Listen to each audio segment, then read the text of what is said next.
Smart and legal guidance. Download the application now. नमस्कार दोस्तों, हरियाणा सरकार के द्वारा अभी लेटेस्ट अपनी नोटिफिकेशन जारी कर दी गई है। ऑफिशियल गैजेट है, एक पूरा का पूरा परफॉर्मा जारी कर दिया गया है हरियाणा जुडिशरी के रिगार्डिंग। जितने भी लोग अपना हरियाणा जुडिशरी का पेपर देने जा रहे हैं तो इस नई नोटिफिकेशन को जरूर देखेगा, और जितनी मैं आपको वीडियो के अंदर कंप्लीट डिटेल्स बताऊंगा, क्या नए सिलेबस के अंदर हमारे को सब्जेक्ट्स देखने को मिलेंगे, प्रीलिम्स का क्या सिलेबस होगा, मेंस का क्या सिलेबस होगा, एग्जामिनेशन का चेकिंग का क्या पैटर्न होगा, कौन लोग हमारे एग्जाम को चेक करेंगे, कौन सी कमेटी यहाँ पे गठन करी गई है, ये सारी डिटेल्स आपको नई नोटिफिकेशन के अंदर मैं बताने वाला हूँ। वीडियो को शुरू से लेकर अंत तक जरूर देखना और वीडियो को लाइक जरूर कर देना।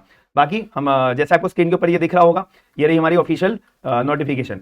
हरियाणा सरकार के द्वारा ऑफिशियल गैजेट प्रिंट कर दिया गया है 7 नवंबर 2023 को। ये सब हिंदी में है, मैं आपको इंग्लिश वाले पोर्शन के ऊपर लेके चलता हूँ।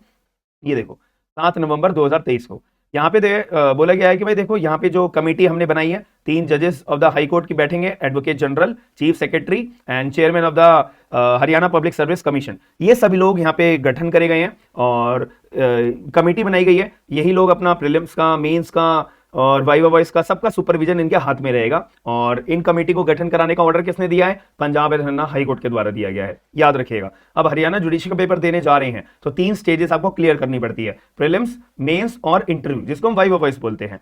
अब यहाँ पे बोला गया, मैं आपको क्लियर तौर पर बता देता हूँ, प्रीलिम्स के अंदर 500 आपको नंबर का आपका प्रीलिम्स होता है और 125 आपको क्वेश्चंस देखने को मिलते हैं। 4 नंबर का एक क्वेश्चन होता है और यहाँ पे आपकी नेगेटिव मार्किंग भी होती है। अगर आप अपना कोई भी क्वेश्चन का जवाब गलत करते हो तो उसकी नेगेटिव मार्किंग भी होगी, लेकिन आप अगर कोई क्वेश्चन का जवाब नहीं करते हो, अनअटेम्प्ट करते हो, उसका कोई नेगेटिव मार्किंग आपको देखने को नहीं मिलेगी। तो 500 नंबर का प्रीलिम्स होता है, 125 क्वेश्चन होते हैं, 4 नंबर का एक क्वेश्चन होता है। और आपको मिनिमम, यहाँ पे बोला गया है कि मिनिमम अगर आप 150 नंबर लाओगे तो ही आप क्वालिफाई कर पाओगे मेंस के लिए। बट याद रखना, ये बात होती है अपना मेरिट लिस्ट के ऊपर। मेरिट लिस्ट जितने नंबर की जाती है उसके 10 टाइम्स ही बच्चों को मेंस में भेजा जाता है। ये सीधी सी बात है, ठीक है। ये मैंने आपको क्लियर तौर पे बता दिया है।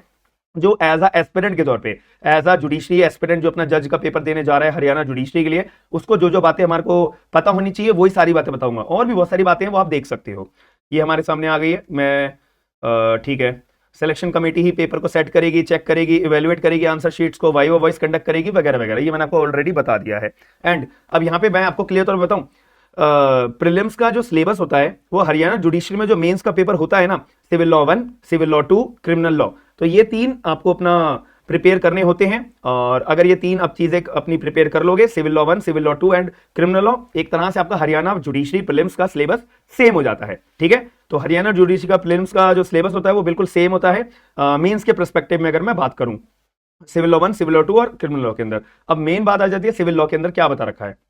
सबसे पहले बात आपका सीपीसी आएगा हरियाणा जुडिशरी के प्रीलिम्स के अंदर, पंजाब कोर्ट एक्ट आएगा, इंडियन कॉन्ट्रैक्ट एक्ट आएगा, Indian partnership act, sales of goods act, specific relief act and Haryana urban control of rent and eviction act and Indian evidence act. तो ये आपके 5, 6, 7, 8 सब्जेक्ट आपके तो एक हो गए। और इसके बाद Hindu law, Muslim law and law of registration and limitation, ये आपके, मैं बोल सकता हूँ हिंदू लॉ एक अपना अलग सब्जेक्ट हो गया, मुस्लिम लॉ एक अपना अलग सब्जेक्ट हो गया 10, and law of limitation 11 subject हो गए।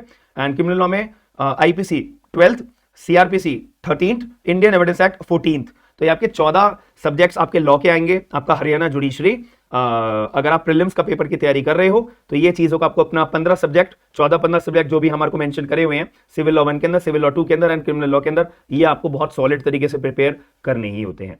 तो 500 नंबर का आपका प्रीलिम्स होता है, 125 क्वेश्चन, 4 नंबर का एक क्वेश्चन, नेगेटिव मार्किंग भी होती है। इतनी बात आपको समझ में आ जाती है। अब आ जाते हैं मेंस के अंदर कि अगर मैंने प्रीलिम्स का एग्जाम अपना क्लियर कर लिया, लास्ट टाइम अप्रोक्सीमेटली 356 के अप्रॉक्स कट ऑफ गई थी, तो अब इस बार आप ये याद सोचिएगा कि 360 प्लस आपको स्कोर करना है, 370 प्लस आपको स्कोर करना है, तब जाके माना जाएगा कि आप मेंस के अंदर बैठने लायक होंगे।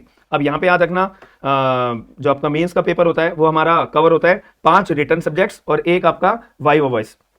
अगर मैं बात करूं पूरा कंप्लीट, जो आपका मार्क्स जुड़ के आप जज बनोगे या नहीं बनोगे, जो डिसाइड करता है। पहली बात आती है, पेपर 1 हमारा सिविल लॉ 1 का होता है, जिसमें CPC, Punjab court act, Indian contract act, Indian partnership act, sales of goods act, specific relief act, Haryana urban control of land and eviction act and Indian evidence act, ये अपना सिविल लॉ 1 हो गया जो 200 number का होता है। एंड सिविल लॉ 2 की बात करूं, Hindu law, Muslim law and law of limitation, जो आपका 200 नंबर का होता है। और मैं आपको क्लियर तौर पर एक टिप देना चाहूंगा, जो लोग अपने हरियाणा जुडिशरी की तैयारी कर रहे हैं वो सभी लोग याद रखिएगा, हरियाणा जुडिशरी के अंदर आपका जो फैमिली लॉ का पोर्शन होता है बहुत ज्यादा वास्ट में आता है। तो आप ये चीज का ध्यान रखिएगा, अगर आप हरियाणा जुडिशरी की तैयारी कर रहे हो तो आपको जो है अपना फैमिली लॉ के ऊपर कमांड बहुत अच्छी बनानी पड़ेगी, तब जाके ये बोला जाएगा कि जो सिविल लॉ 2 का पेपर है ना, आप एक क्रैक करने लायक अपने आप को प्रिपेयर मान के चलिएगा। मैं आपको क्लियर बोल रहा हूँ। पेपर 3 की मैं बात करूं तो आईपीसी, सीआरपीसी एंड एविडेंस, ये 3 सब्जेक्ट आएंगे आपके जो 200 नंबर के कवर अप होते हैं। एंड अब चौथा पेपर हमारा होता है इंग्लिश का। इंग्लिश के अंदर आपका एस्से राइटिंग आएगी, 1000 से 1100 वर्ड्स आपको लिखने होंगे, 100 मार्क्स का। प्रेसी राइटिंग आएगी 25 मार्क्स का, वर्ड्स एंड फ्रेजेस आएंगे 25 मार्क्स के, कॉम्प्रिहेंशन आएगा 25 मार्क्स का, करेक्शन करने को मिलेगी 25 मार्क्स की। और यहाँ पे अब लैंग्वेज पेपर होगा आपका 5th पेपर, जो हिंदी का देवनागरी स्क्रिप्ट के अंदर आपको लिखना पड़ेगा, एक पैराग्राफ दे देंगे, वो आपको हिंदी के अंदर लिखना पड़ेगा। ये आपका कितने मार्क्स का होगा? 100 नंबर का होगा। अब 6th स्टेज होती है हमारी वाइवा वॉइस की। 6th स्टेज आपका वाइवा वॉइस आपका पेपर होगा, जो आपको अपना 200 नंबर का कवर अप करना पड़ेगा, ठीक है। यानी कि हमारा जो इंटरव्यू होगा वो 200 मार्क्स का होगा, ठीक है। एंड इसके अंदर एक चीज याद रखिएगा कि जो ट्रांसलेशन होता है वो इंग्लिश टू हिंदी 20 मार्क्स की होगी, जो यहाँ पे हमने पढ़ा है ना ये 100 नंबर का। तो ट्रांसलेशन जो हमारा पेपर नंबर 5 है, इसके अंदर बोला गया है कि जो अगर आप इंग्लिश का पैसेज आपको दिया जाएगा वो हिंदी में आपको ट्रांसलेट करना है, उसके 20 नंबर है। और अगर हिंदी का पैसेज दिया जाएगा उसको एक तरह से आपको पोइट्री की फॉर्म में इंग्लिश के अंदर कन्वर्ट करना है, वो आपका 30 मार्क्स का होगा।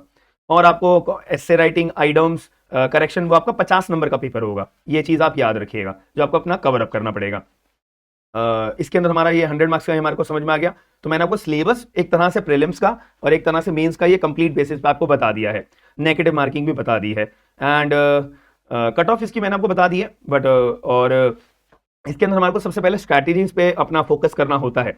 जैसे मैंने आपको एक टिप दी है कि अगर आप हरियाणा जुडिशरी का पेपर देने जा रहे हो तो उसके लिए आपको फैमिली लॉ पे अच्छी कमांड बनाना जरूरी है। अगर मैं इंटरव्यू प्रीलिम्स के एग्जाम की बात करूं या मेंस के एग्जाम की बात करूं, दोनों में सेम एक प्रोसेस होता है। और हरियाणा जुडिशरी जो फोकस करता है ना अपने क्वेश्चन के पैटर्न, कौन से कैसे तरह के क्वेश्चन पूछता है, मैं आपको क्लियर बोलूं तो जो जैसे दिल्ली अपना पैटर्न फॉलो करता है, वैसे हरियाणा अपना पैटर्न फॉलो करता है, वैसे पंजाब अपना पैटर्न फॉलो करता है। तो ये तीनों जो स्टेट्स हैं ये एक ही पैटर्न पे फॉलो करते हैं। प्रैक्टिकल बेस्ड क्वेश्चन ज्यादा आएंगे, ठीक है। प्रैक्टिकल बेस्ड क्वेश्चन ज्यादा पूछे जाते हैं। थियोरिटिकल क्वेश्चन अगर मैं बोलूं तो पूछे तो जाते हैं, but as compare to other states, यहाँ पे हमारे इन 3 स्टेट्स में, अपना दिल्ली में, हरियाणा में और पंजाब में, प्रैक्टिकल बेस्ड क्वेश्चंस ज्यादा पूछे जाते हैं। अदर स्टेट्स में तो देखो भाई, अगर मैं हरियाणा की, पंजाब की बात करूं, अगर मैं राजस्थान की बात करूं या एमपी की बात करूं, उत्तराखंड की बात करूं और छत्तीसगढ़ की बात करूं, तो यहाँ पे प्रैक्टिकल बेस्ड क्वेश्चन होते ही नहीं है। मैं ये भी नहीं बोलूं कि होते हैं, एक आधा होता है, नहीं, होते ही नहीं है। लेकिन अगर दिल्ली, हरियाणा, पंजाब की बात करूं, यहाँ पे आपको प्रैक्टिकल बेस्ड क्वेश्चन, यानी कि केवल बेरेक पढ़ के जाना, आप ये सोचो कि मैं बेरेक को पूरा पढ़ चुका हूं और उसके बेसिस पे अपना मैं पेपर देने जाऊं तो उम्मीद है कि मेरा प्रीलिम्स का एग्जाम क्लियर हो पाएगा। सॉरी, आपका प्रीलिम्स का एग्जाम क्लियर नहीं हो पाएगा। इसमें आपको प्रैक्टिकल नॉलेज होना जरूरी है। और एक और इंपॉर्टेंट बात मैं बताना चाहूंगा, यहाँ पे लिखी होगी कहीं पे, हाँ, यहाँ पे लिखिए ना, only bare copies of legislative enactment shall be supplied. इसका मतलब ये है कि अगर आप इंटरव्यू अपना प्रीलिम्स का पेपर क्लियर कर लेते हो, जब आप मेंस का पेपर लिखने जा रहे हो तो आपको मेंस के पेपर के लिए बेयरेक्ट्स प्रोवाइड कराई जाएंगी, केवल और केवल civil law 1, civil law 2, criminal law के पेपर के अंदर। जितने भी एक्ट्स हमारे को दे रखे हैं, बता रखे हैं, इनके आपको लेजिस्लेटिव एनैक्टमेंट्स प्रोवाइड कराए जाते हैं, यानी कि बेयरेक्ट्स प्रोवाइड कराए जाते हैं। आपके मेंस के आंसर जब आप लिख रहे होंगे, उस पर्सपेक्टिव में अगर मैं बात करता हूं, तो यहाँ पे मैंने इस वीडियो के अंदर कंप्लीट डिटेल्स आपको ऑफिशियल नोटिफिकेशन के बारे में बता दी है। अब आपका क्या मानना है प्लीज मेरे को कमेंट बॉक्स के अंदर जरूर बताइएगा। वीडियो को लाइक जरूर करिएगा और शेयर करके लोगों को अवेयर जरूर करिएगा। बाकी मिलते हैं नेक्स्ट वीडियो के अंदर। थैंक यू, धन्यवाद।